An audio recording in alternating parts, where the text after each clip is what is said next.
confunda, ¿ah? Esta es la doctora Alicia Valdés. Ella es médico veterinario de la Universidad de Chile, es magíster en ciencias animales y veterinaria, mención patología de la Universidad de Chile, y también es magíster en educación en ciencias de la salud de la Universidad de Chile.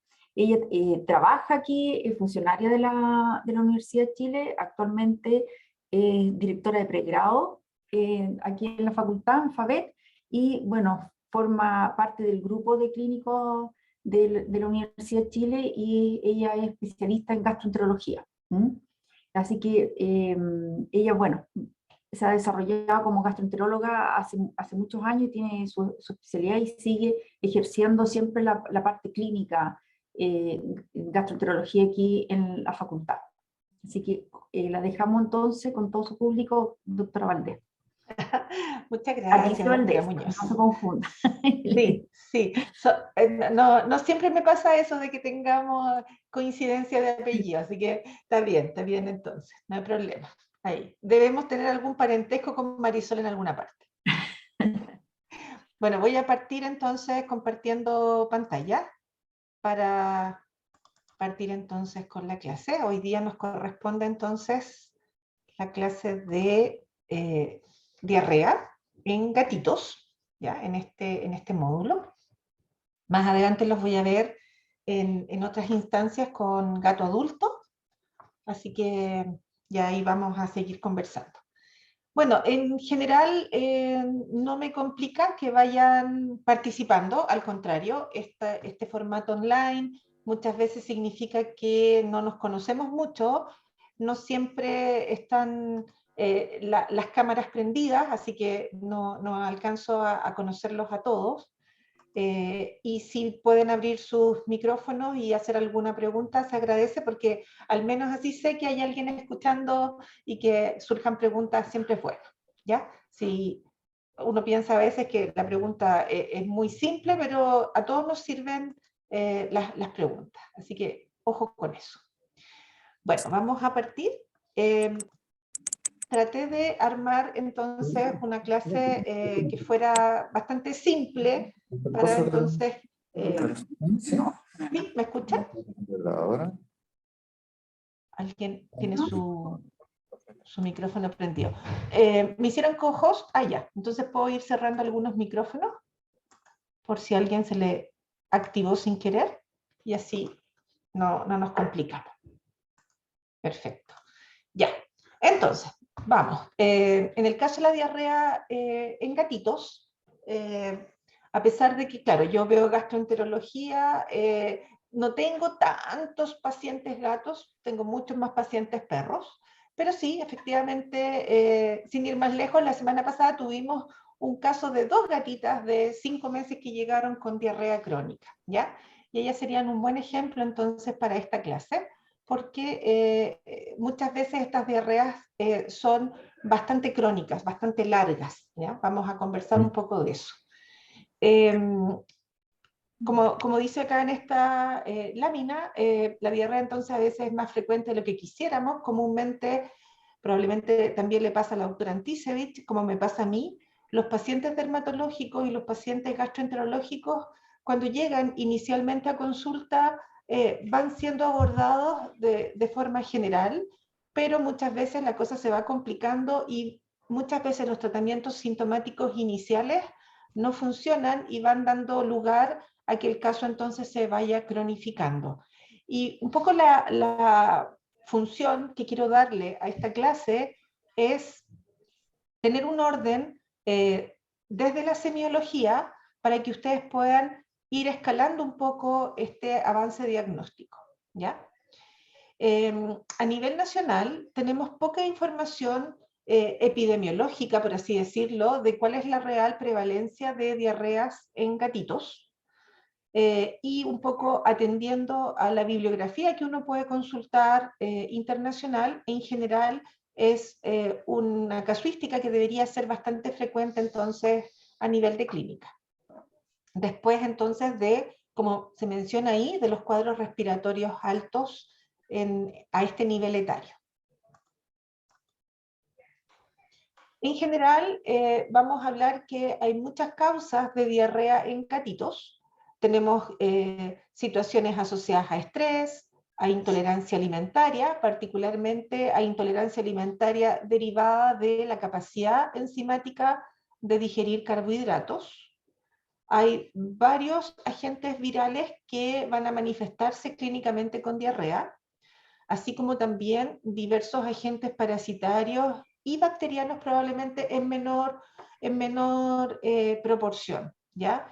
Y aquí vamos a empezar a hacer entonces también un énfasis con respecto a las causas bacterianas, que muchas veces son lo primero que pensamos, y también muchas veces tenemos como error el uso bastante empírico de antibióticos en el manejo de estos pacientes. Y la idea es que nos llevemos hoy como aprendizaje, que probablemente sea lo último que deberíamos hacer. Y a partir de eso, también es súper importante que desde la semiología, bajo algunas premisas, podamos diferenciar entonces si tenemos a un paciente en que el origen de la diarrea lo podamos circunscribir a intestino delgado, a intestino grueso, a una combinatoria de ambos segmentos intestinales, y poder entonces diferenciar de cuadros que tienen etiologías distintas a las que menciono, como puede ser algunas alteraciones congénitas, como por ejemplo que el gatito efectivamente nazca con un colon más corto, o que tengamos algún cuadro de base inmunológica alérgica, en la que entonces nuestro abordaje debería ser entonces también distinto. ¿Ya? Eso como preámbulo. Cuando tenemos un paciente con diarrea, independiente de la edad, probablemente, y seguro también lo han conversado en las clases previas que han tenido, y lo vamos a seguir remarcando seguramente en las próximas que vengan, es el valor que le entregamos en la etapa de recolección de información dentro de la consulta, ¿ya? En toda consulta clínica, nosotros vamos a tener una primera etapa que es levantar información. Y ese levantar información parte desde conocer el motivo de la consulta, que en este caso nuestro motivo de consulta va a ser que viene por diarrea, en la toma de la anamnesis, en la que nuestro lema debería ser que si hacemos buenas preguntas vamos a obtener buena información, y otro foco en el cual vamos a levantar información es hacer un buen examen clínico, ¿ya? Si nosotros cumplimos esas etapas de forma acuciosa, probablemente debería ser muy lógica la consecución de un diagnóstico bien situado al paciente, lo que nos lleve entonces a pedir buenos exámenes o exámenes coherentes, y por lo tanto a tener entonces un diagnóstico definitivo posteriormente, ¿ya? Vamos a ir avanzando un poquito en esto, pero la idea es que vamos a seguir un proceso de pensamiento clínico orientado a buscar un diagnóstico definitivo. Y a partir de ese diagnóstico definitivo, casi cae por lógica después cuál va a ser el tratamiento adecuado. Comúnmente, y probablemente esto le pasa a muchos especialistas, que mucha de la casuística que recibe derivada de otros colegas tiene como punto de partida del error la semiología, el que no supimos interpretar los signos clínicos o los datos de la anamnesis, y eso nos lleva a error. Entonces, en la aproximación diagnóstica va a ser súper importante que nosotros podamos establecer ciertas condiciones de riesgo en el paciente para poder instalar dentro de prediagnósticos causas parasitarias, virales, conocer cuáles son los alimentos que consume, en qué ambiente se mueve o permanece nuestro paciente. Es muy distinto probablemente un prediagnóstico en un gatito con una diarrea crónica, si tenemos antecedentes de que vive en conjunto con otros gatos o es mascota única, conocer el origen de la tenencia, si es un gatito que viene desde un ambiente con ciertos manejos sanitarios previos, o es un gatito que se adoptó desde la calle, que lo dejaron, qué sé yo, tirado en la calle y la gente lo adoptó. Si es un gato indoor, estricto, o es un gato outdoor, etcétera. O sea, toda la información que nosotros deberíamos recabar con respecto a contextualizar el caso es muy importante. No nos sirve solo saber que el paciente está comiendo tal alimento si nosotros no tenemos claridad cuáles son los componentes de la dieta, ¿ya? Y la verdad que ayer, preparando un poco esta clase, me puse como tarea algo que probablemente va a ser un poco difícil, pero quiero hacerlo, que es tratar de armar un archivo, no sé, un Excel, que pueda ir actualizando, porque hay una cantidad de alimentos en el mercado increíble. O sea, de partida, siento que no conozco, yo creo, ni la mitad de los alimentos que hay disponibles en el mercado, porque todo el tiempo hay una marca nueva que me llama la atención. ¿Y por qué las conozco? Muchas veces porque en la consulta preguntamos qué alimento está comiendo y me dicen una marca que no había conocido. Entonces necesito de verdad tener como instrumento un Excel en que tenga la marca, pueda tener la variedad, pueda tener qué proteína tiene o qué proteínas tiene, que es un tema que vamos a ir conversando más adelante, cuál es el porcentaje de carbohidratos, cuál es el porcentaje de grasas, de fibra, de minerales, de una serie de elementos que nos van a servir para tomar decisiones correctas, ¿ya? Entonces, solo conocer el nombre y la variedad del alimento no es información suficiente, muchas veces se van a quedar cortos. Lo mismo pasa con los antiparasitarios, con las dosis que están administrando, la frecuencia de administración, todo eso es súper importante. Y por supuesto, lo más lógico, y que seguramente sí va a estar incluida en las preguntas que hagamos, es caracterizar la diarrea. Caracterizar la diarrea desde el punto de vista de frecuencia, consistencia, presencia entonces de algunos elementos que nos ayuden a orientar el origen, si es más de tipo diarrea intestino delgado o diarrea tipo intestino grueso. Y por supuesto que en el examen clínico entonces ustedes puedan desplegar todas sus capacidades de lograr información desde los puntos donde hay dolor, donde haya aumentos de volumen, aumentos del grosor de las asas intestinales, palpar linfonodos, etc. O sea, el examen lo más completo posible. Si nosotros pudiéramos hacer un mapa mental de cómo deberíamos hacer esta aproximación que yo les estoy mencionando, entonces podríamos tener en mente, y que va a ser un poco el trazado que vamos a tener en la clase, esta diferenciación si estamos frente a diarreas agudas o crónicas, ¿ya? Como muchas veces estamos hablando de gatitos de corta edad y de poco tiempo de tenencia con los tutores actuales, entonces la primera diferenciación que deberíamos hacer, y probablemente esto difiere un poco del abordaje que tendríamos en perros con diarrea, es primero caracterizarla en aguda o crónica. Aguda vamos a hablar un curso inferior a 4 días, 5 días, y crónica un curso superior a 15 días, ¿ya? Entonces, una diarrea aguda, vamos a tener entonces que visualizar si nuestro paciente está cursando, a propósito de esta diarrea aguda, con signos sistémicos, ¿ya? Es decir, con un compromiso en el estado del ánimo, con un compromiso en el consumo de alimentos, con un compromiso en el nivel de hidratación, etcétera. O incluso de conciencia, o la aparición de signos agregados que pudieran ser incluso de tipo neurológico en los cuadros virales que vamos a ver.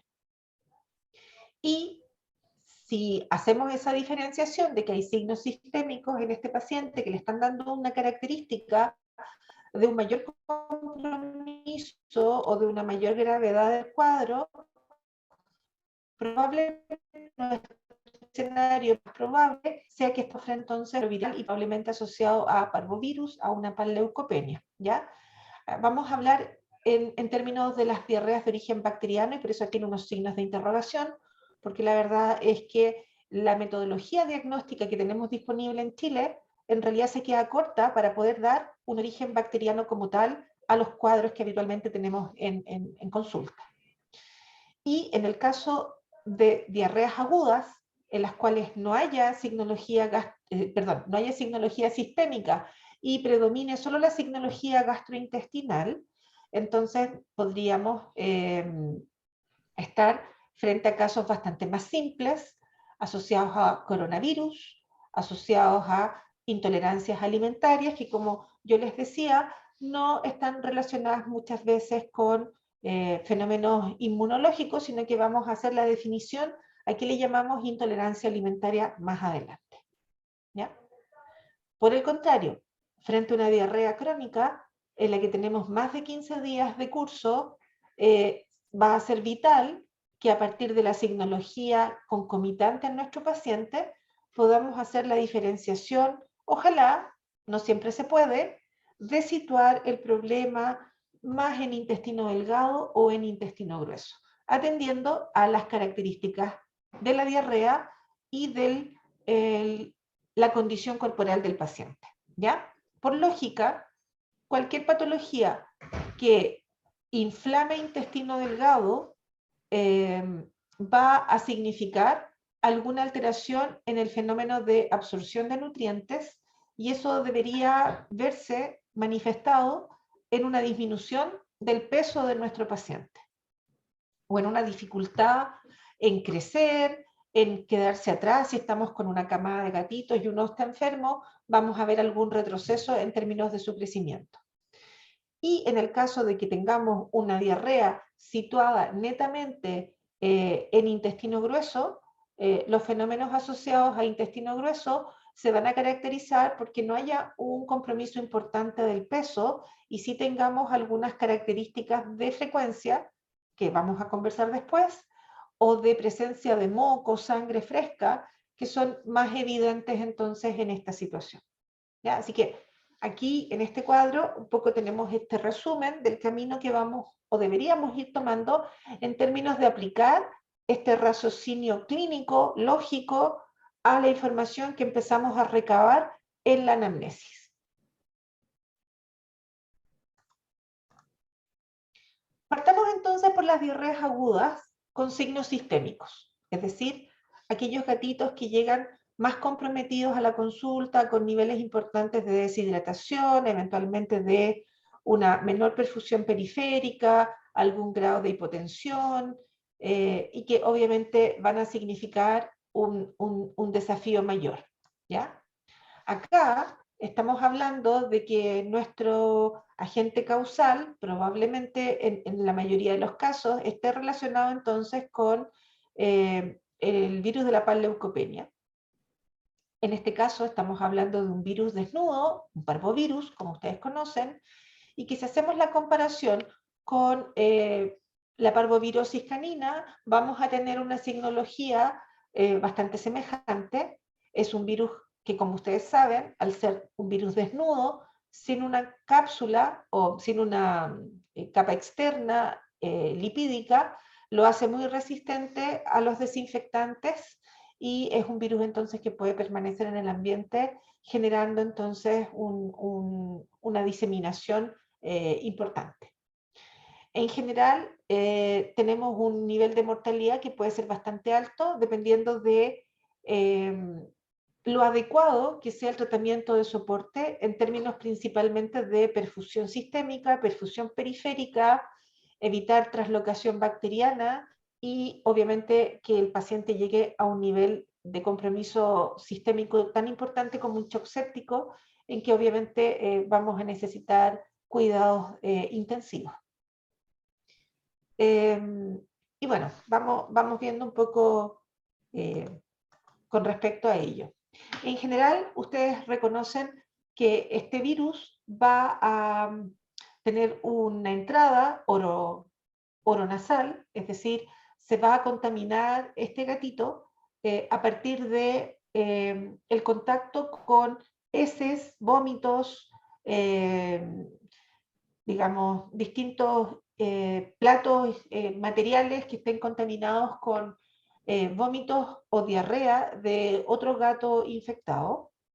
Y lo que vamos a tener es una rápida replicación entonces en el tejido linfoide retrofaringio. Posteriormente va a producirse viremia y a partir de esta viremia vamos a tener una distribución a muchos tejidos en nuestro gatito, a distintos órganos, entendiendo que los virus van a tener cierta predilección y tropismo a ingresar a células que estén en mitosis activa.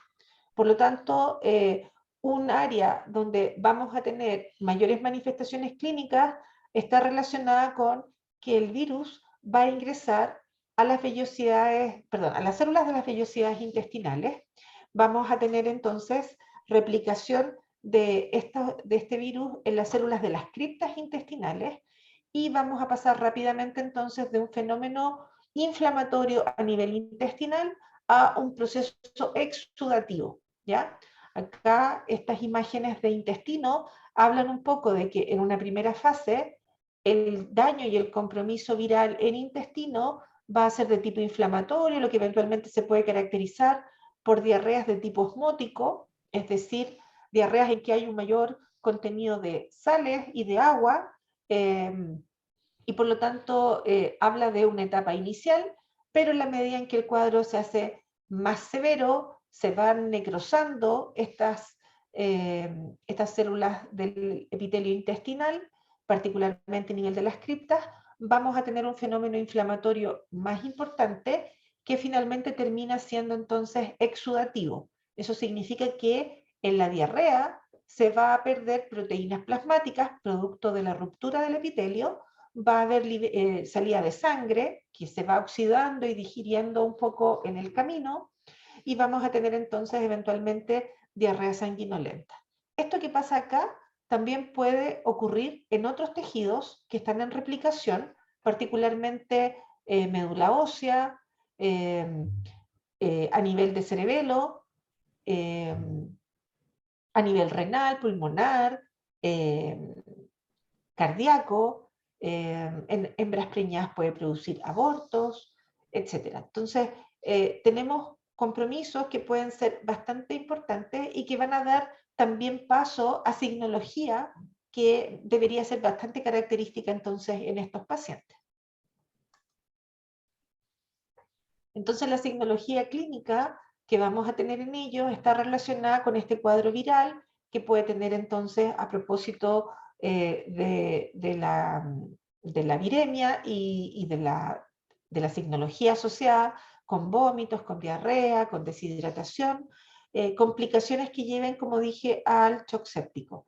Entonces podemos tener un paciente con algún grado de fiebre que rápidamente se puede transformar en hipotermia. De hecho, la hipotermia en estos pacientes está relacionada con señales clínicas de mal pronóstico, estados de letargia, inapetencia, vómitos, por supuesto, vómitos que pueden ser inicialmente de tipo alimentario, finalmente son secretorios, biliosos, incluso con trazas de sangre en estados más severos, estos signos cerebrales de ataxia, de incoordinación al caminar, y eventualmente muerte aguda o hiperaguda, ¿ya? Producto entonces de esta gran descompensación. En el caso del diagnóstico del virus de la panleucopenia, en general, muchas veces vamos a tener, también por efecto de la urgencia de llegar a un diagnóstico definitivo, que a veces no se logra, tener la oportunidad entonces de basarnos obviamente primero en los signos clínicos para la sospecha, exámenes que están disponibles y a la mano.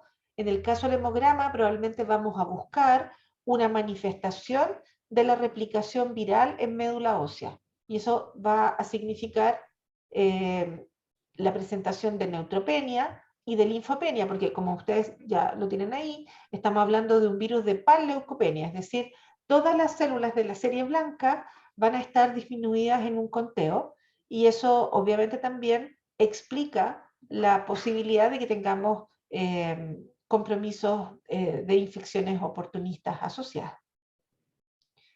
Se puede recurrir a una prueba rápida de PCR buscando parvovirus canino.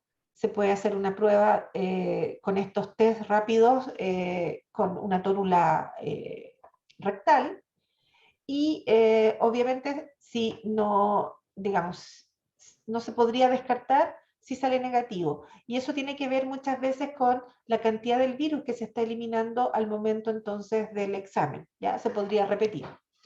También se podría hacer un test de PCR, que obviamente demora un poco más de tiempo, y aquí muchas veces lo importante es partir con un tratamiento sintomático de soporte. A veces uno deja en segundo plano el diagnóstico. Y bueno, otro elemento que aquí aparece también interesante es que si este gatito ha recibido la vacuna triple previamente, entonces es importante saber que como son vacunas a virus vivo modificado, podríamos tener algún grado de interferencia con el test rápido de ELISA, ¿ya? Así que ahí obviamente no vamos a tener mucha información. ¿Qué otras cosas se ha intentado? Hay algunos estudios que se los voy a mostrar a continuación, que relacionan algunos cambios a nivel de la ecografía abdominal, como para tener algún patrón, más que nada para hablar de pronóstico, pero sí podría uno pedir una ecografía abdominal, tratando de descartar algunos otros cuadros que pudieran parecerse en gatitos a la signología que ustedes van a ver. Probablemente no es tan frecuente como lo que uno vería en perros, pensando en que en general los gatos es difícil que tengan cuerpos extraños, que consuman cosas muy distintas a lo que habitualmente consumen como alimentos. Quizás el único punto ciego podría ser que son muy dados a comer cosas brillantes y les gusta un poco el bling bling a los gatitos, a las cosas que brillan. Así que, pero podría ser entonces que ustedes requirieran una ecografía abdominal, pero probablemente el diagnóstico sea con las herramientas que he mencionado previamente. Bueno, acá lo que tenemos es una publicación del 2021 que habla entonces de algunos hallazgos ultrasonográficos a nivel gastrointestinal en varios gatitos que estuvieron con un cuadro de panleucopenia, y de alguna forma trataron de correlacionar entonces cambios ultrasonográficos con cómo fue un poco la evolución de estos pacientes, ¿ya? Entonces, a lo mejor no es algo que podamos replicar o que podamos sacar mucha información, es simplemente que me pareció dentro de la bibliografía algo que pudiera complementar. Y aquí tenemos entonces esta publicación que incluye el seguimiento y la evaluación de 22 gatitos. 9 de ellos fallecieron a consecuencia del cuadro, que equivalió, o sea, que correspondió al 42,9% entonces del N, y 12 de ellos sobrevivieron. Acá el seguimiento de estos pacientes, que obviamente estaban con un tratamiento sintomático adecuado, fue pesquisar entonces como cambios más o menos sistemáticos en estos pacientes, un engrosamiento de la capa mucosa y muscular, producto de este fenómeno inflamatorio, a nivel de duodeno y yeyuno, ¿ya? Que es un poco lo que se evidencia entonces acá. Tienen que recordar que habitualmente a nivel intestinal uno va a ir viendo por hiperecogenicidad o hipocogenicidad la diferencia entre la capa, entre el lumen, la capa mucosa, muscular, perdón, lumen, mucosa, submucosa, muscular y serosa, ¿ya? Entonces, si pudiéramos hacer en este corte, aquí estamos hablando de lumen, mucosa, submucosa, muscular y eventualmente serosa, ¿ya? Habitualmente entonces tenemos estas diferenciaciones. Y a todo esto vieron el cursor, ¿o no? ¿Se vio lo que marqué? ¿Sí? Sí se Sí, ve. se ve, doctora. Ah, ya. Se ve cuando muevo el cursor. Ya, Sí ok. se ve, Si es que no había sacado el puntero. se nota. Ya, gracias. También asociaron, en términos de sobrevida, positivamente el que estuviera esta hiperecogenicidad a nivel de la mucosa yeyunal, es decir, veían cierta correlación en que estuviera esta hiperecogenicidad, este fenómeno inflamatorio, por así decirlo, con la sobrevida, en términos positivos, y también se asoció positivamente la presencia de líquido libre peritoneal con vómitos, ¿ya? Ahora, el que exista líquido libre peritoneal, para mi gusto, habla también de un cuadro severo, porque estamos hablando de que hay una pérdida de proteínas probablemente en la diarrea, que significa entonces esta extravasación y esta acumulación en de líquido libre, ¿ya? Hay otros elementos en este estudio que obviamente por el carácter de ultrasonografía no se relevan, pero otros estudios sí relevan el que, por ejemplo, tengamos una linfopenia severa o que tengamos a un paciente hipotérmico severo con elementos que hablan de mal pronóstico en términos de la evolución de estos pacientes. Déjenme correr este cuadrito de aquí de texto que tengo para avanzar. ¿Ya?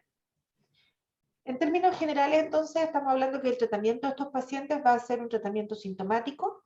La idea sería poder aislar a este gatito del resto. Probablemente en el minuto en que ya parten los signos clínicos, si tenemos varios gatitos susceptibles de enfermar, van a ir cayendo uno tras otro, pero sí serviría el aislamiento por lo menos para ir diferenciando un poco la signología entre ellos y poder entonces actuar en consecuencia con el tratamiento de soporte. A grosso modo, las metas del tratamiento de soporte es mantener la perfusión gastrointestinal, evitar con esto la isquemia a nivel de intestino, que tengamos posibilidad de translocación bacteriana, que esta translocación bacteriana nos lleve a un shock séptico, que el aumento del borborismo, la atonía intestinal, genere un hilio paralítico y que tengamos compromisos a nivel visceral con dolor, con la inflamación, con la hipoperfusión, eh, con la deshidratación que sigue ocurriendo por la pérdida de fluidos en vómitos y diarrea, que significa entonces esta bola de nieve que lleva entonces a desestabilizar seriamente al paciente. Entonces, esta meta de mantener tanto la perfusión como la volemia va a significar que nuestro tratamiento de soporte esté constituido principalmente por terapia de fluidos, cristaloides, coloides, podríamos discutir un poco eso. También sé que seguramente lo va a abordar la doctora Ledesma en sus clases. Discutir la real necesidad de usar antibióticos, antieméticos, antiácidos y una serie de elementos que muchas veces caen en esta receta tipo que se hace en estos casos. Vamos un poco por parte. Bueno, al hablar de gatos y gatitos en este caso en particular, siempre tenemos en mente esta necesidad de evaluar la temperatura de nuestro paciente, si efectivamente está en una situación de hipotermia que comprometa la fluidoterapia que hagamos, en términos de que si somos muy agresivos en esta fluidoterapia vamos a tener consecuencias de extravasación de esos fluidos y un compromiso mayor y empeorar el estado de nuestro paciente. Por lo tanto, la fluidoterapia en estos casos debería ser cuidadosa. Nuestro primer punto debería ser tratar de buscar aumentar la temperatura central de nuestro paciente y también lograr una mejor oxigenación si fuese necesario. Y a partir de eso generar una fluidoterapia con pequeños volúmenes, probablemente 5 ml en las primeras media hora, 15 minutos, y ver un poco cómo vamos modificando nuestras metas en términos de cómo responden las constantes vitales entonces en nuestro paciente. La presión, la perfusión, la temperatura central, el tiempo de higiene capilar, la frecuencia cardíaca, respiratoria, nos van a ir dando un poco la pauta de cómo está respondiendo el paciente a la fluidoterapia que nosotros estamos entregando en estas cargas de volumen.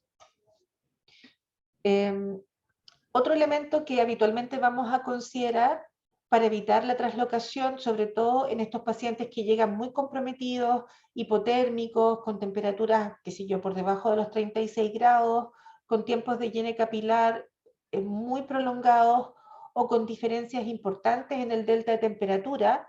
También aquí, si tienen la posibilidad de medir la lactatemia, probablemente también entonces sea un súper buen elemento. Todos estos elementos que estoy mencionando y que les hablan de una falla en la perfusión periférica deberían alertarnos también al mayor riesgo de traslocación bacteriana. Y en términos del cuidado de UCI, habitualmente vamos a incluir la administración de antibióticos de espectro gram negativo aerobio en las primeras 24 o 48 horas. ¿Ya?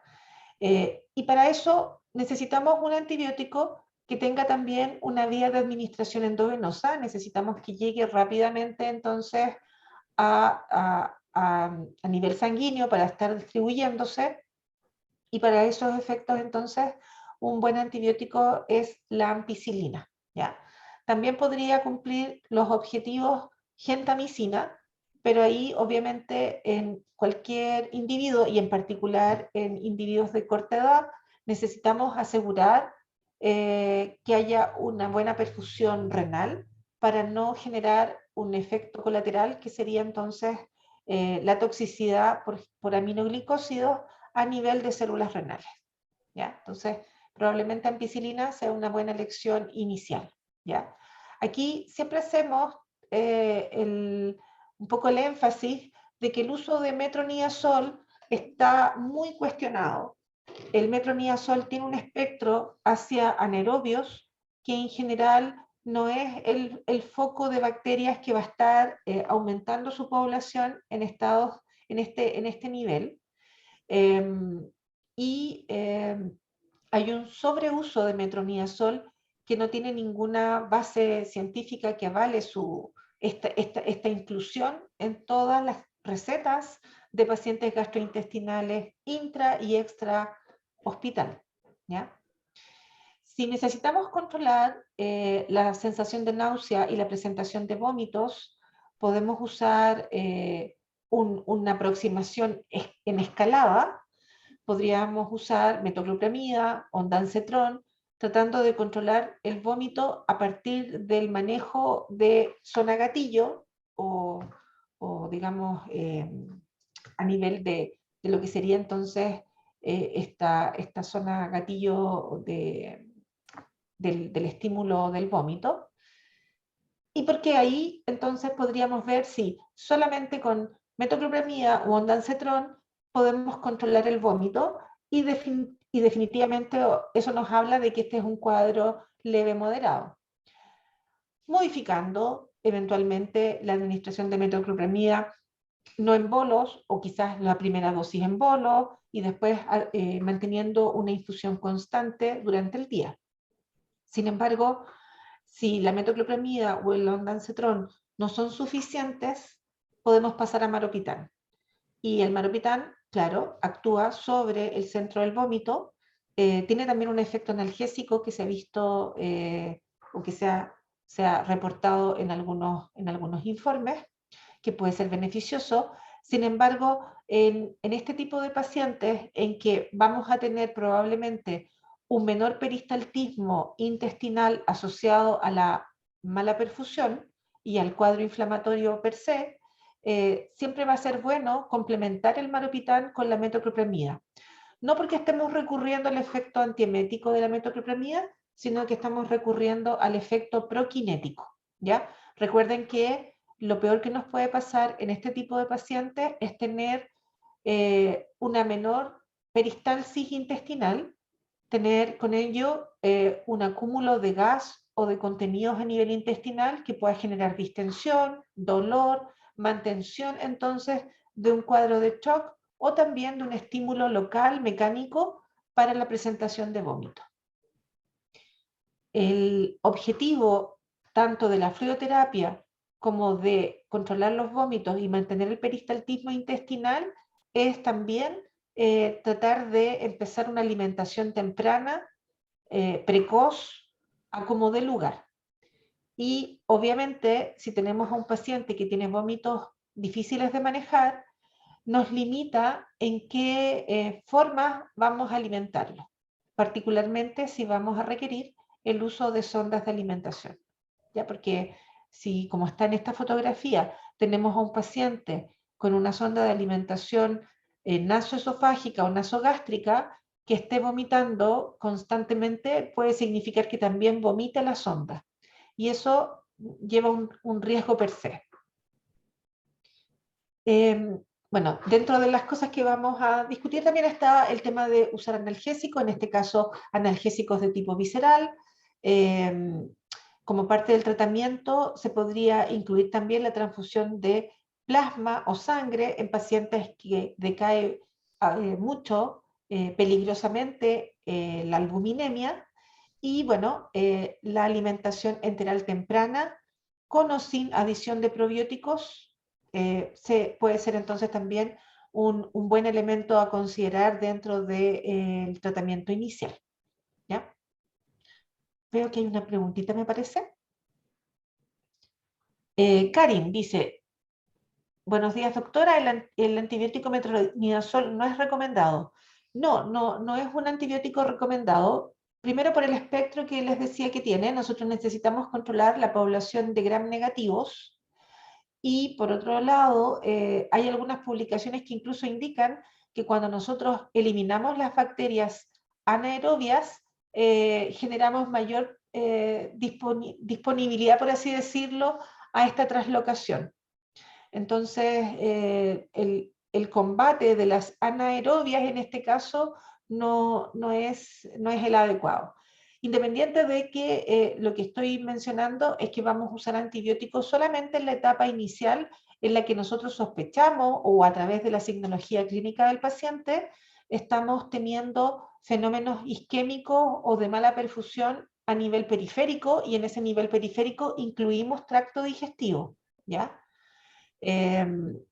Después vamos a probablemente tener un poco más de elementos para discutir con respecto al tema de la microbioma o de la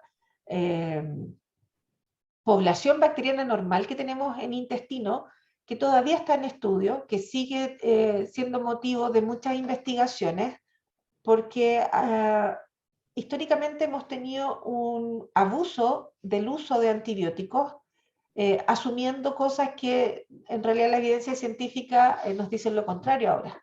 Cuidar esa población bacteriana, la verdad que es vital. Ivana dice, hola, con respecto a la alimentación, ¿se recomendaría ingresar a los pacientes a hospital con indicación inmediata de sonda de alimentación? Debido a que son pequeños, se opta igual por tubo de alimentación. ¿Esofagostomía o nasoesofágica? Bueno, en general, yo diría que las primeras 24, 48 horas, hasta que no logramos una estabilización circulatoria adecuada, probablemente nos vamos a someter al paciente a un procedimiento anestésico, que es lo que requeriríamos para colocar los tubos por esofagostomía, ¿ya? Y habitualmente entonces nuestra primera aproximación a alimentar precozmente a estos gatitos va a ser con sondas nasoesofágicas o nasogástricas. Por el tamaño, probablemente podrías intentar llegar a estómago con la sonda, ¿ya? Y claro, la idea es, como primera medida, por supuesto, partir usando la analgesia, el control de vómitos farmacológicos, la fluidoterapia, y seguramente después de las primeras 6, 8 horas, yo creo que ya podrías estar en condiciones de colocar la sonda de alimentación. Ahora, la sonda de alimentación va a permitir también hacer un manejo que, dependiendo del caso, podrían ustedes partir usándola para manejar temperatura central por una sonda de alimentación esofágica, idealmente gástrica, nasogástrica. Ustedes podrían colocar fluidos tibios en el estómago, colocarlos, después retirarlos, y con eso podrían ustedes también aumentar la temperatura central de su paciente. ¿Qué alimentos se administran? Bueno, la verdad que en este minuto hay varias marcas que tienen alimentos líquidos para pacientes en situación de emergencia, o en situación de UCI, mejor dicho, de cuidado intensivo. Ahí podríamos conversar después un poco de la alimentación. La idea es que vamos a partir de a poco. Siempre vamos a ir administrando con estos alimentos probablemente un tercio de lo que requerirían el primer día para ver cómo funciona la sonda, cómo tolera el alimento, cómo tolera la sonda, y esto además distribuido en pequeñas porciones durante el día, para dar espacio entonces a que haya una buena digestión de estos alimentos. La mayoría de estos productos que vienen en formato líquido, que pueden usarse por sondas así de estrechas, así de pequeñitas, son de un buen grado de digestibilidad y de absorción. Pero de todas maneras es importante cerciorarse de que esto ocurra. Estamos hablando de gatitos que muchas veces tienen un nivel de enzimas digestivas bastante acotado, de enzimas pancreáticas, ¿sí? Por lo tanto, hay que ir realimentando entonces en forma lenta pero segura, ¿ya? Y vamos incrementando al segundo día hasta normalizar el requerimiento total, si es posible, tercer y cuarto día, pero eso de la mano de que sintomáticamente este paciente esté más controlado, desde los vómitos, desde el dolor, desde las constantes que hablen de perfusión. Ok. Déjame ver si hay otra pregunta más abajo. Me parece que no. Si no tuvieran alimentos de estos que vieran en formato líquido, lo que uno hace muchas veces es que si tienen alimentos enlatados de pacientes también de recuperación, se pueden diluir con alguna cantidad de agua o de suero fisiológico y en base a eso calcular cuál es la densidad calórica con la que queda finalmente esa solución de alimento para ir también entregando la cantidad que requieran durante el día. Por ejemplo, si uno hace una dilución de un alimento de estos de recuperación, puede agregar el agua de mantención que debería tomar y con eso por lo menos ya podrían cubrir requerimiento energético con el agua de bebida del día, ¿ya? Pero eso obviamente va a ir de la mano de cómo controlan los vómitos. Acá tenemos entonces esta publicación que habla de la estimación de la sobrevida y de algunos predictores en términos del alta que podrían tener gatitos, en este caso de albergues que tuvieron infección por el virus de la panleucopenia. Y acá se hizo un estudio con 177 gatitos, en los que en promedio tuvieron una hospitalización de 3 días, el 20% de estos gatitos sobrevivió, que fue bastante bajo el porcentaje, y se asoció en estos gatitos entonces un mayor riesgo de mortalidad con algunos indicadores o predictores, si ustedes quieren. Entonces, que ellos llegaran letárgicos con temperaturas inferiores a 37,9 grados Celsius al momento de la consulta es un predictor de un pronóstico negativo en términos de la sobrevida, ¿ya? Lo mismo si estos gatitos llegaban en una baja condición corporal al ingreso, porque obviamente estamos hablando de que eso ya juega en contra en términos de todo lo que significa el gasto energético de un paciente sometido a un fenómeno inflamatorio de estas proporciones que estamos hablando, que es una inflamación sistémica. Otro indicador que se asemeja mucho a lo que se tiene, por ejemplo, en perros con parvovirosis es el conteo total de leucocitos. Menor de 5.000 por microlitro habla de entonces un mal pronóstico y con muertes entonces dentro de las 48 horas. A pesar de que en este estudio no está tan bien el dato de la linfopenia, sí también tiende a describirse, tanto en gatos como en perros, que tener pacientes con niveles de linfocito debajo de 1000, claramente también es un mal indicador, ¿ya? Lo mismo que neutropenias muy severas.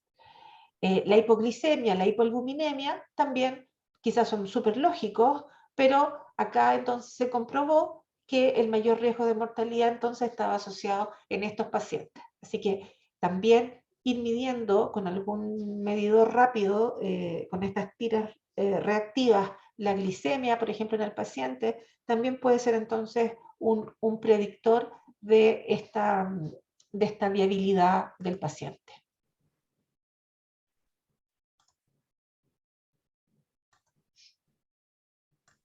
Hablemos algo de las dietas bacterianas. La verdad es que en general uno tiende a echarle la culpa a estas diarreas agudas, a que hay un cuadro bacteriano exacerbado, que hay una infección por alguna bacteria, y la verdad es que los estudios que logran llegar a buenos diagnósticos son pocos disponibles en la evidencia científica actual. En general, las diarreas bacterianas muchas veces presentan cuadros subclínicos, es decir, ni siquiera a veces hay una diarrea muy evidente para el propietario, y dentro de los agentes etiológicos más estudiados tenemos, por ejemplo, Clostridium perfringens, que para su diagnóstico requiere la detección de la enterotoxina. Que nosotros hagamos un cultivo de heces en realidad debería llamarnos la atención que no se cultive ninguna bacteria, que no crezca nada, pero lo más probable es que sí crezcan muchas cosas y nosotros nos perdamos ahí en términos diagnósticos, porque un cultivo bacteriano no está hablando de la presencia de enterotoxinas. Para detectar enterotoxinas necesitamos pruebas específicas que no son comunes en nuestra práctica a nivel nacional, y por lo tanto entonces estamos subdiagnosticando o dándole una asignación de origen bacteriano a una diarrea que probablemente no lo tiene, ¿ya? En términos de la caracterización de la diarrea, a partir de Clostridium perfringens, comúnmente la signología es prioritariamente de intestino delgado, pudiendo ser mixta en algunos casos, ¿ya? Entonces ahí es importante también tener un poco ese dato. En el caso de Clostridium difficile, también deberíamos buscar la presencia de toxinas del tipo A y B. Nuevamente hay un predominio de signología de intestino delgado, pero de nuevo, no tenemos herramientas para poder llegar a ese diagnóstico específico. Otra bacteria que se inculpa habitualmente de provocar diarreas bacterianas son las bacterias del género Campylobacter. Hay más de 14 especies descritas que podrían estar presentes en gatos, también en perros. Aquí la diarrea sería con características de intestino grueso, en las que predomina eventualmente la presencia de moco en esta diarrea. Y claro, una de estas especies es Campylobacter jejuni, que es una zoonosis, pero de nuevo, no hay estudios que avalen que los gatitos en particular tengan la presencia de esta bacteria, ¿ya? Otra bacteria que se ha intentado también estudiar muchas veces como parte de la flora que podría ser zoonótica en gatitos son Salmonella entérica y Salmonella bongori. Ambas tienen varios serotipos asociados, se ubican preferentemente en intestino delgado, y en las publicaciones en las que aparece, los casos en los que se ha aislado, se les ha relacionado entonces con gatos que estén cazando aves, ¿ya? Y por lo tanto, de hecho, en habla inglesa, a estos cuadros se les habla entonces de la fiebre de estos pájaros cantores, songbird fever, que debería entonces presentarse, como su nombre lo indica, con cuadros febriles, con diarreas, que tienen entonces una característica prioritariamente como de una disentería, es decir, diarreas muy acuosas en que hay un compromiso del paciente junto con la fiebre de una pérdida importante de fluidos por estas diarreas entonces muy acuosas y muy profusas, ¿ya?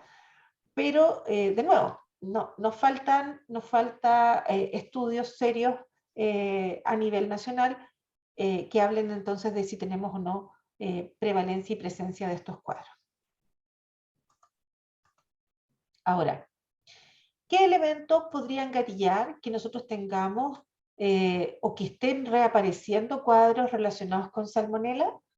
Bueno, desde hace un tiempo existen ciertas modas, ciertas tendencias a nivel mundial con respecto a entregar dietas crudas tanto a perros como gatos.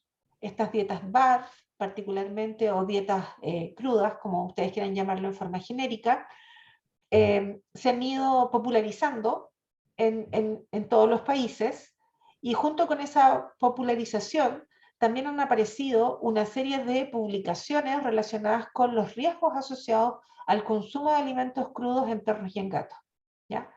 Y aquí hay un estudio que es una revisión de otros estudios, y por lo tanto, a través de esta publicación del 2019, logramos entonces informarnos de una serie de publicaciones relacionadas con la presencia, en este caso, de salmonela y de otras bacterias en alimentos crudos de uso en perros y en gatos.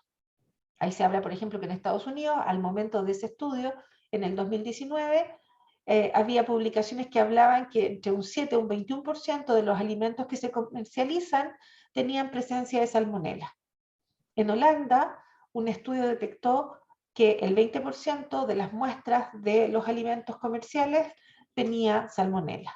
En Italia, esta prevalencia fue del 12%, y también otras publicaciones hablan de otras bacterias presentes en alimentos crudos como Escherichia coli, Listeria, Yersinia, Bacillus cereus, que son entonces todas bacterias que pueden generar cuadros bastante severos y que también son zoonóticos, ¿ya?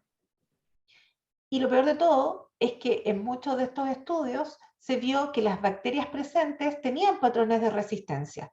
Por lo tanto, también hay una diseminación de estas bacterias que genera, por supuesto, un problema ya más de salud pública.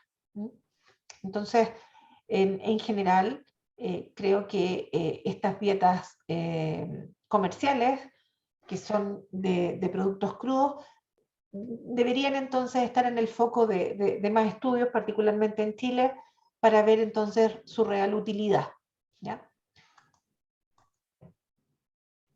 A nivel nacional, comentarles que hay una memoria de título que guió la doctora Muñoz, de una memoria de un estudiante en la facultad, que buscó entonces detectar salmonela en muestras de heces de gatos domésticos. Acá congregaron una muestra bastante interesante de 342 gatos de toda edad, pero claro, no se detectó salmonela, ¿ya? Entonces, ese es un esfuerzo bastante interesante de poder entonces correlacionar o no la presencia, ¿ya?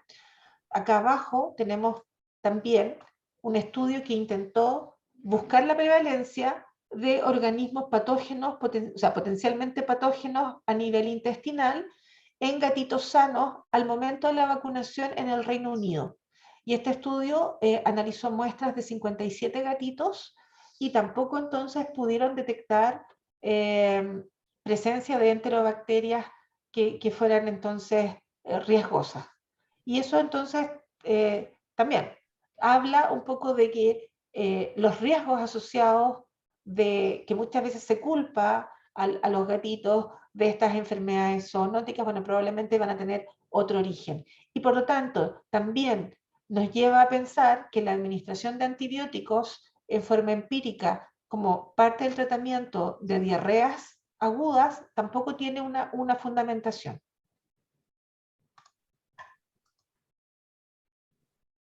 Veamos ahora diarrea aguda sin signos sistémicos, ¿ya? Diarreas entonces que se presentan y que el paciente, salvo por la diarrea, no cambia mucho su ingesta de alimento, no cambia su nivel o su estado de ánimo, no cambia su conducta de juego o su estado general, ¿ya?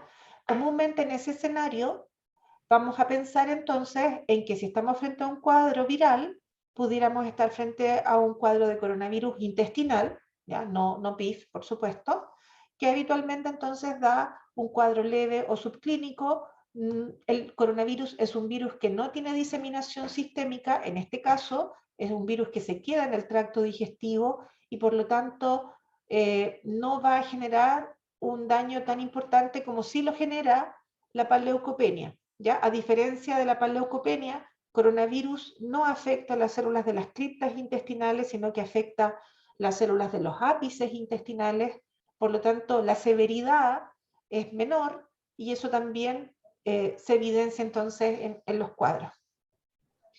Otros elementos que uno busca dentro de la anamnesis para explicar la etiología de estas diarreas agudas sin signos sistémicos están relacionadas con intolerancias dietarias, es decir, que el paciente no tenga un pool enzimático, me refiero a enzimas pancreáticas, acorde al alimento que está recibiendo, ¿ya? Y también se visualizan muchas veces estas diarreas agudas asociadas a cambios de dieta, particularmente cuando pasamos de una marca con un tipo de fibra fermentable a otro tipo de fibra fermentable, a pesar de que también dentro de esto tenemos un poco la combinatoria de intolerancia dietaria con cambio de marca asociado a el nivel de grasa, el nivel de carbohidratos o el nivel de fibra que tienen. ¿Ya? Porque comúnmente el pool enzimático de los gatitos está muy preparado para la digestión de proteínas, un poquito menos para grasas, pero grasas y proteínas es lo que mejor digerirían, y carbohidratos y fibra probablemente es lo más difícil para ellos de manejar.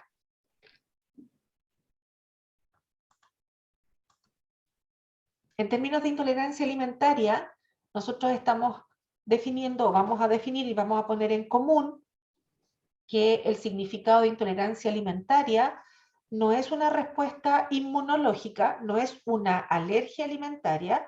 Las alergias alimentarias las vamos a tratar más adelante cuando hablemos de paciente adulto, pero la intolerancia alimentaria se refiere simplemente a que algún elemento de la dieta, proteína,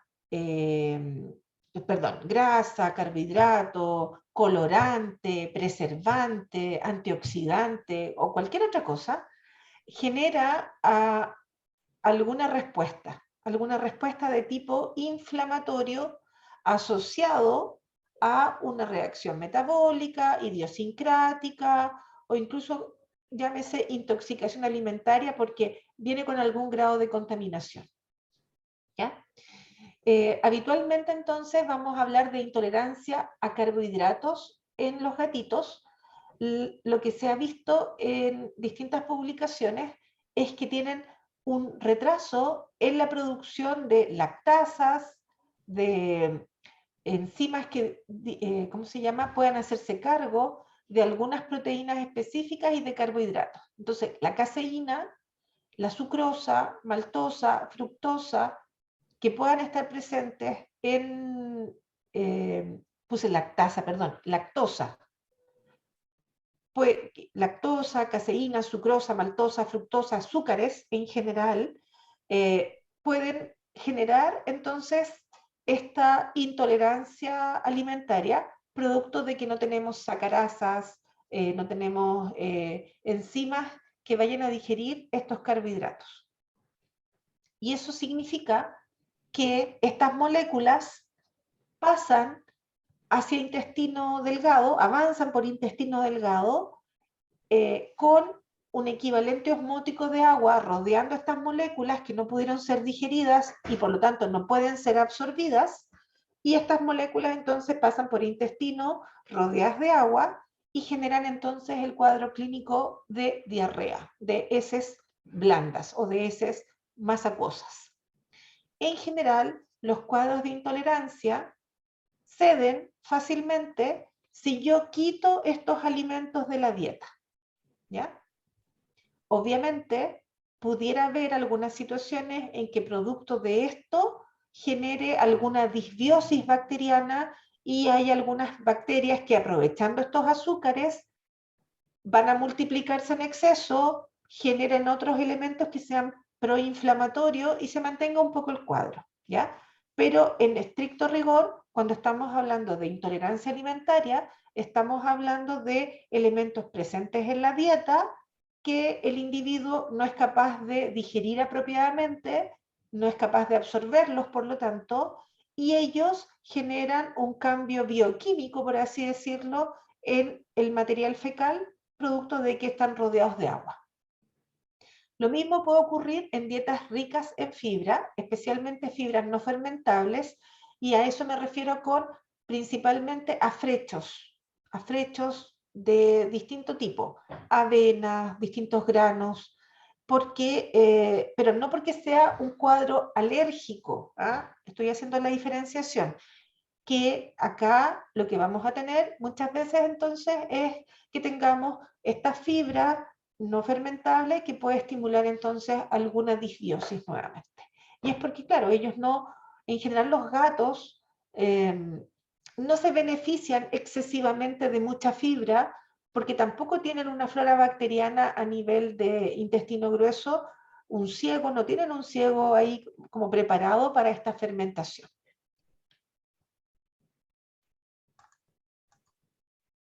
No me he fijado si tengo dudas. Están todos súper callados a todo esto, así que díganme si están vivos aún. Sí, yo tengo una duda, Doc. Dígame. El tema de la intolerancia a las fibras, ¿solo es con diarrea? ¿Qué pasa con los gases y Claro, flatulencia? bueno, por supuesto, gracias. Sí, efectivamente, cuando estamos hablando de elementos que no puedan ser bien digeridos y no son absorbidos, esos elementos pasan por intestino delgado, llegan y van avanzando a intestino grueso, y en todo ese camino tenemos bacterias que van a aprovechar todo ese material como un caldo de cultivo. Y a propósito de eso, va a haber mayor fermentación de algunos elementos, va a haber gases, va a haber utilización de grasas muchas veces que van a quedar en productos bioquímicos más inflamatorios de la mucosa intestinal. Entonces, vamos a tener efectos colaterales asociados a esto. Y claramente lo que tú mencionas va a ocurrir. Vamos a tener aumento de gas, de borborismo intestinal. Cuando hay gas, hay inflamación, hay distensión intestinal, eso duele. El intestino, cuando yo lo tengo lleno de gases, duele. Va a haber disconfort en el paciente. Si yo estoy meteorizada, probablemente no voy a tener ganas de comer, voy a estar molesta, voy a estar irritable. Los propietarios van a escuchar esta sonajera de tripitas. Se va a ver signos asociados, no solo va a ser diarrea. ¿Sí? Así que ahí tienes toda la razón. Gracias. Déjenme ver acá en el chat. Eh, ahí Paula dice sí que están vivos. Luis dice, tutores han tenido malas experiencias con el alimento Brit Care. No sé si a usted le ha pasado lo mismo. ¿Tendrá algo? Por lo general dan la comida y las heces son fétidas y blandas y al cambiar la comida pasa. Mira, no me atrevo a... ¿Y cuál care? ¿Cuál de todos? ¿Alguna variedad en particular? Porque hay unos... Kitten. Perfecto.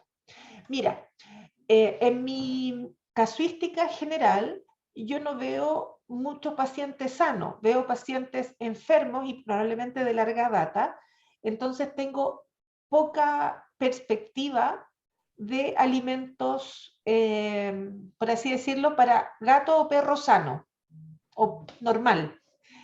Y dentro de mi área gastroenterológica, claro, hay alimentos que uso habitualmente, particularmente más en los cuadros, por ejemplo, de alergias alimentarias, que voy seleccionando un poco también frente a la respuesta que tienen los pacientes, pero también con lo que decía al principio, con leer con detalle todos los ingredientes que tiene. Entonces, en realidad, uno se lleva un montón de sorpresas porque a veces, si mira en detalle cuáles son los componentes de la dieta, hay alimentos en que no les encuentro por ningún lado la proteína animal y y no estoy hablando de alimentos necesariamente hidrolizados, y yo digo, bueno, ¿cómo estamos alimentando a nuestros perros y gatos particularmente tan carnívoros con alimentos que no tienen ninguna fuente de proteína animal?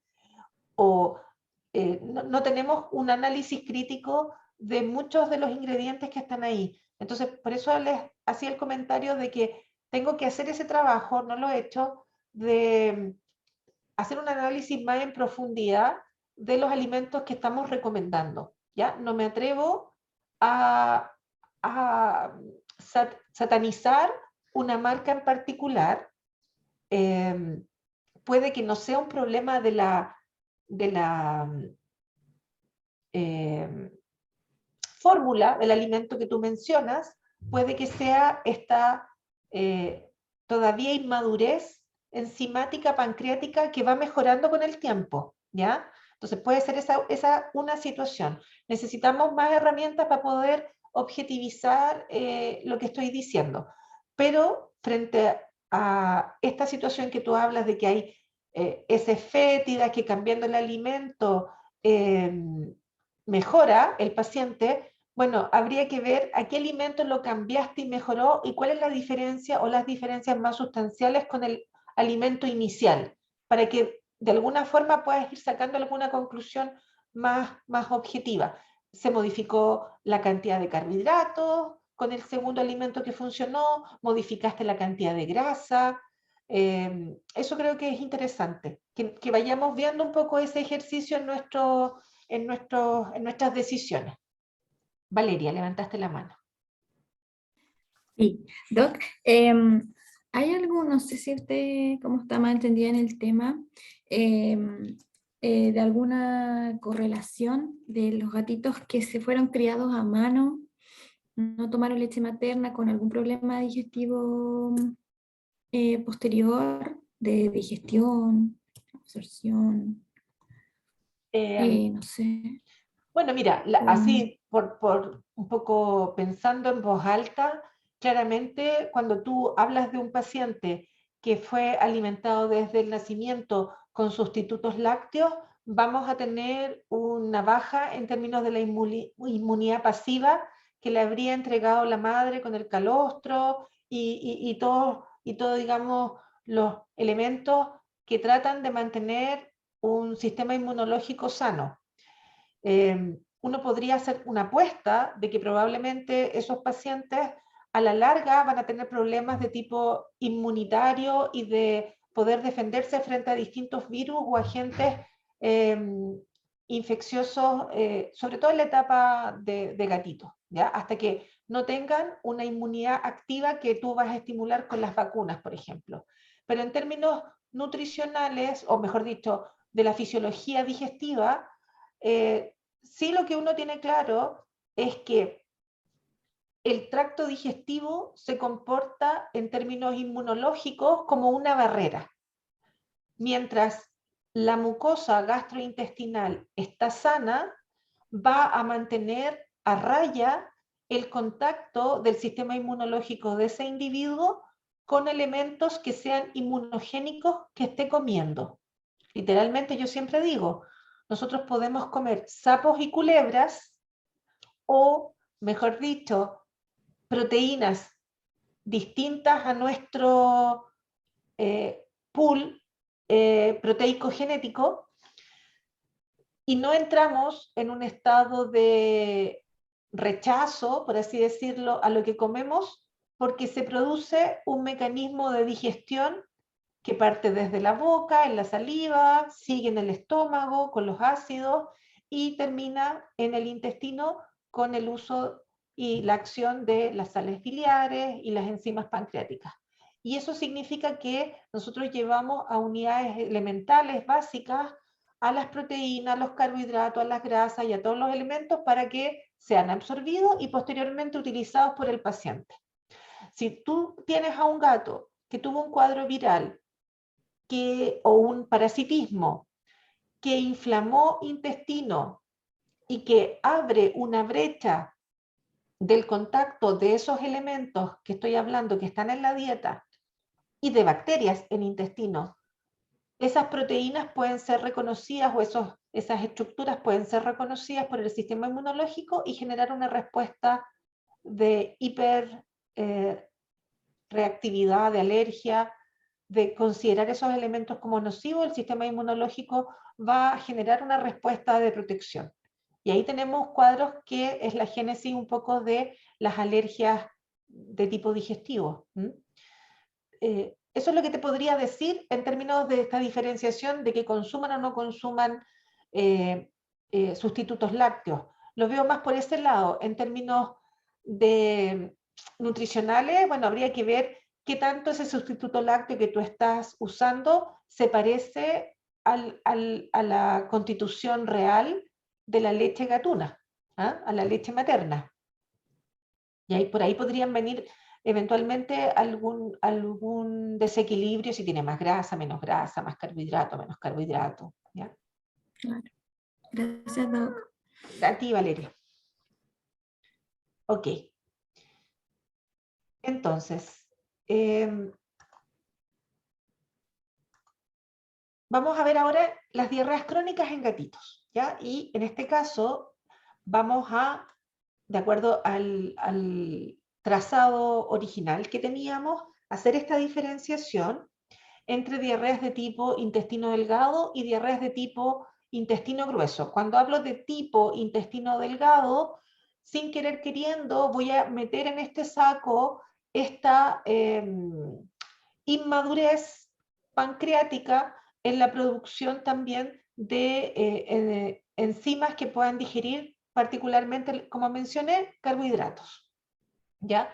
Es raro, pero puede darse que tengamos insuficiencia pancreática exocrina en gatos, ¿ya? De hecho, nosotros tenemos a un gatito que durante la pandemia estuvimos viendo con las residentes en formato de telemedicina y le hicimos la determinación del tripsinógeno sérico y estaba súper bajo el rango normal. De hecho, era como raro para el laboratorio que le estuviéramos pidiendo el tripsinógeno sérico. Pensaban que estábamos hablando de pancreatitis y no, queríamos medir el tripsinógeno para definir o no si había insuficiencia, y respondió muy bien al uso de las enzimas pancreáticas, ¿ya? Sin hacer cambios de dieta, porque eso también es importante. Entre comillas, hacer como un contrachequeo de lo que estamos viendo. Pero claro, puede que sea algo que como no buscamos, tampoco diagnosticamos, ¿ya? Entonces, no es malo que si estamos frente a un paciente con diarreas de tipo intestino delgado, hagamos la diferenciación. A veces si no lo buscamos, no lo encontramos, podríamos medir el tripsinógeno sérico, ¿ya? Perdón, alguien pregunta. Déjenme ver. Alejandro dice, doctora, en caso que se usen probióticos, ¿cuáles se usan y en qué momento en la recuperación o tratamiento? ¿Se usan prebióticos en gatos con intolerancia?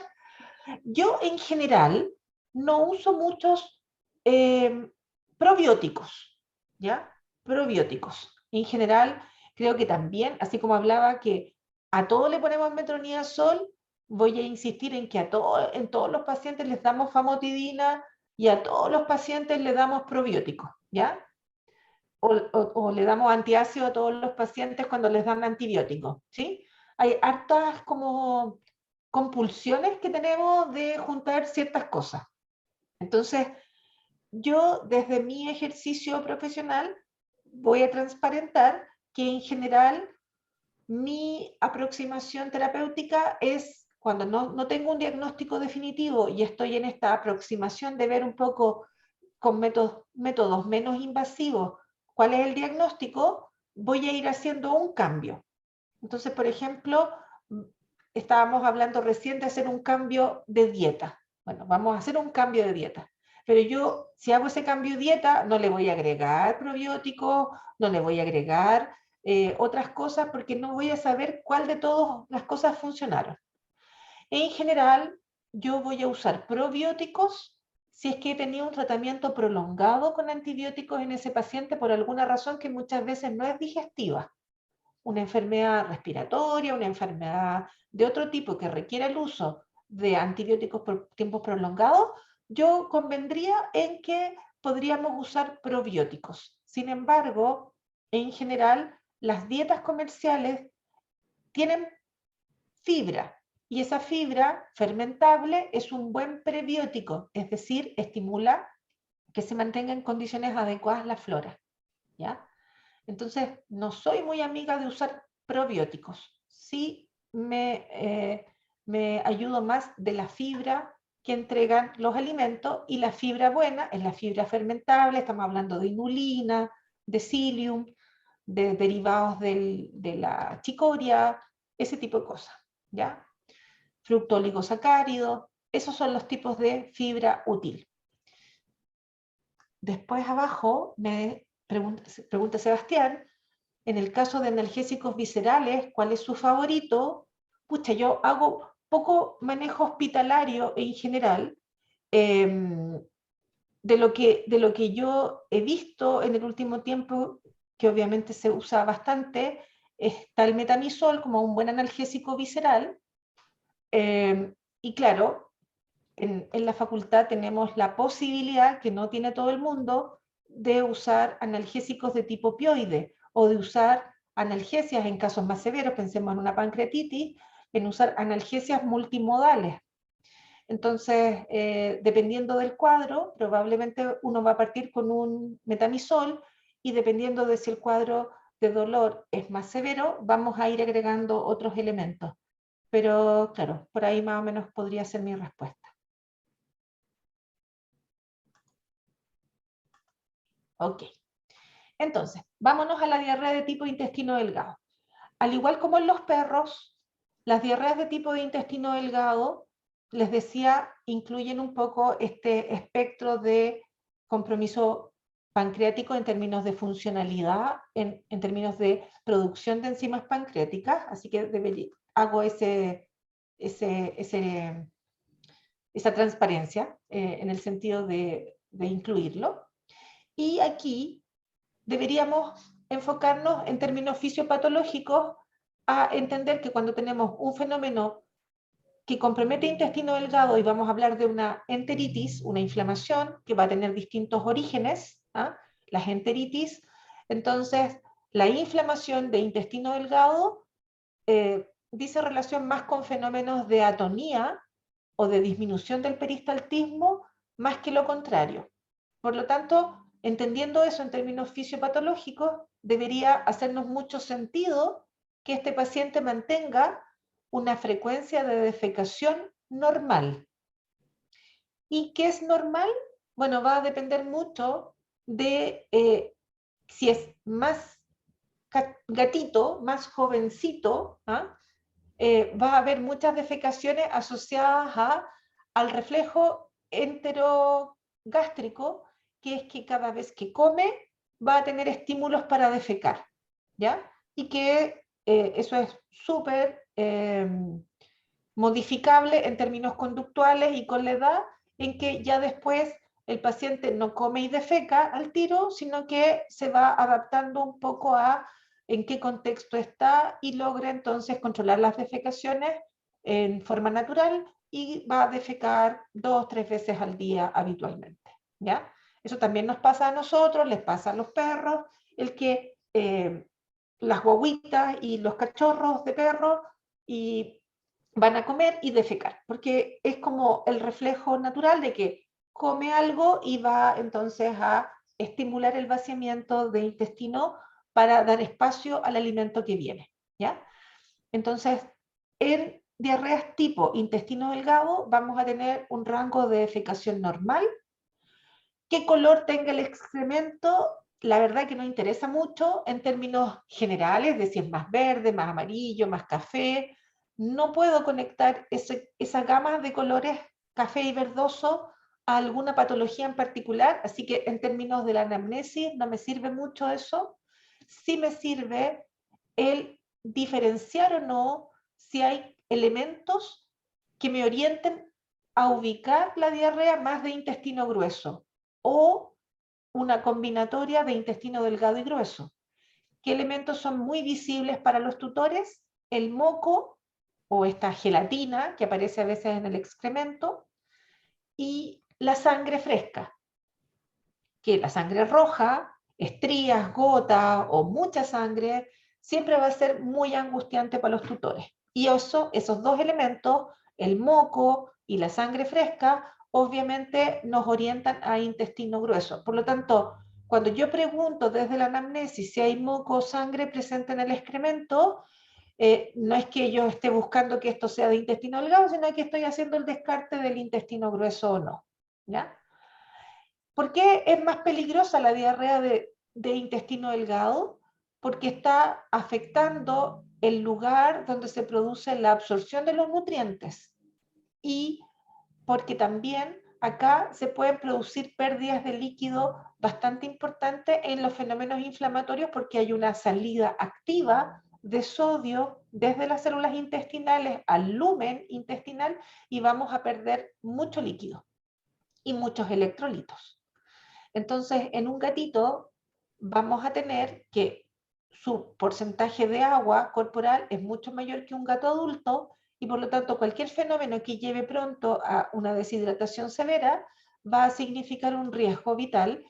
Y en el caso de diarreas crónicas de intestino delgado, la característica habitual es que haya una pérdida de peso notoria. Y lo que es más preocupante es que cuando la severidad del fenómeno inflamatorio significa que esta diarrea se hace exudativa, es decir, que está perdiendo proteínas plasmáticas y eventualmente sangre en esta diarrea, vamos a tener un compromiso sistémico mayor. ¿Ya? Entonces, estas diarreas de intestino delgado son peligrosas porque comprometen la condición corporal del paciente, comprometen eventualmente la albuminemia del paciente y a la larga van a comprometer el equilibrio circulatorio y vascular.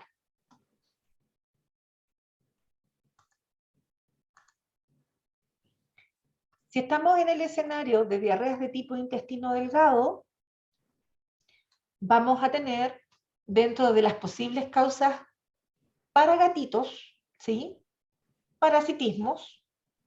En este caso, ahí estamos hablando de algunos nemátodos, Toxocaracati, Toxascaris leonina, algunos protozoos, como Cryptosporidium, Giardia, me quedó ahí pegado la salmonela, tendría que haber ido en otro cuadrito. En este caso, también deberíamos incluir como diarrea tipo intestino delgado, entonces, intolerancias alimentarias, ¿ya? En las que el paciente no puede digerir un alimento y claro, como se mantiene el alimento, se mantiene entonces el estímulo para la diarrea. Vamos a ir viendo esto con un poquito más de profundidad a continuación. Esto es para que tengan un poco la imagen, más o menos en lo que pensarían. Obviamente, esto no es un listado exhaustivo, siempre hay casos que salen de la norma, pero lo que yo les traje aquí es lo común. ¿Ya? Entonces, Toxocaracati y Toxascaris leonina son nemátodos que van a ser entonces adquiridos en los gatitos en su periodo de gestación. Vamos a tener que la carga parasitaria de ellos puede ser bastante importante, sobre todo si las hembras, no, las mamás me refiero, no fueron desparasitadas previo a la cruza.